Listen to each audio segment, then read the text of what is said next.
À Avignon, l'hôpital Henri Dufaux n'a plus qu'un patient en réanimation Covid. À l'entrée des urgences, le poste médical avancé est toujours en place. Mais à l'intérieur, pour le personnel, c'est l'heure de faire le point sur cette période inédite. C'est sûr que c'est un moment inédit, même en tant que nous soignants, on nous a demandé beaucoup de flexibilité, de disponibilité. On pouvait faire du jour, on pouvait faire de la nuit. Personnellement, moi, cette période de crise sanitaire, je l'ai quand même bien vécue. Je veux dire, je me suis, je pense, assez bien adaptée et je pense qu'on est quelques-uns à avoir fait la même chose. Puis après, c'est ça aussi, c'est notre métier. On sait que on peut être confronté à beaucoup de choses durant toute l'année. Là, c'était cette crise sanitaire du Covid. Nous, c'est vrai, ici, on n'a pas eu non plus ce qui s'est passé dans le Grand Est. Si en temps normal, l'effectif infirmier et aide-soignant dans le service de réanimation compte 90 soignants, en période Covid, l'effectif a dû être augmenté à 170, avec en renfort notamment des étudiants, à l'image de Laurent qui n'est pas encore diplômé. C'est pas la fin de formation que j'ai envisagée ou qui se profilait plutôt sereinement en fait. Ton stage s'arrête et tu viens aider tes collègues en réanimation. Mais en même temps, c'est un moment fort et puis c'est un moment, je ne sais pas si je me voyais ailleurs en même temps, donc c'était aussi un plaisir de venir les aider. Des soignants d'autres services ont dû eux aussi prêter main forte à la réanimation Covid, ce qui a créé une vraie cohésion et a aidé à ressouder les liens. Tout le monde s'est soudé, il n'y a pas eu il peut y avoir toujours des petites histoires entre services, entre personnel, tout. Au niveau médical, tout ça, là ça a été quelque chose, moi je trouve, qui était très bien parce qu'en fait il y a eu une énorme solidarité.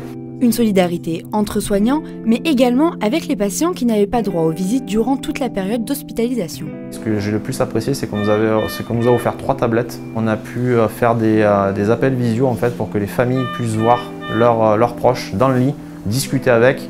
Et quand on voit les larmes de nos patients, c'est vrai, couler parce qu'ils sont tellement contents au bout de 15 jours de coma et de se réveiller et d'être encore limités parce que malheureusement ils ne peuvent pas sortir de suite et ils n'ont aucun contact avec leur famille, rien du tout. Ça, je trouve que c'était c'était émouvant et c'était très beau.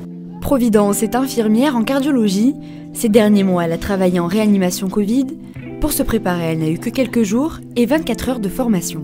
On m'a appelé une après-midi pendant que je gardais mon fils pour m'annoncer qu'on allait me demander de travailler en réanimation le temps de cette pandémie de Covid. Sur le coup, on ne réfléchit pas, on dit oui, ok, il n'y a pas de souci.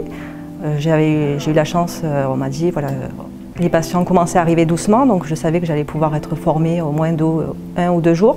Le premier jour, on se retrouve toute seule avec nos patients en charge et 100 personnes vraiment à nos côtés. C'est un petit peu difficile, c'est très stressant, on a peur de mal faire. En effet, la prise en charge du patient est bien différente. Sarah, également infirmière en cardiologie, se confie sur un début stressant. Les débuts étaient assez difficiles, oui, parce que ça change de notre quotidien en cardiologie. Les patients sont sous respirateur, donc ne parlent pas, les traitements sont différents. La prise en charge est complètement différente que dans nos soins de cardio. Au total, à l'hôpital d'Avignon, ce sont 107 personnes qui ont été hospitalisées pour une infection Covid. 19 personnes sont décédées.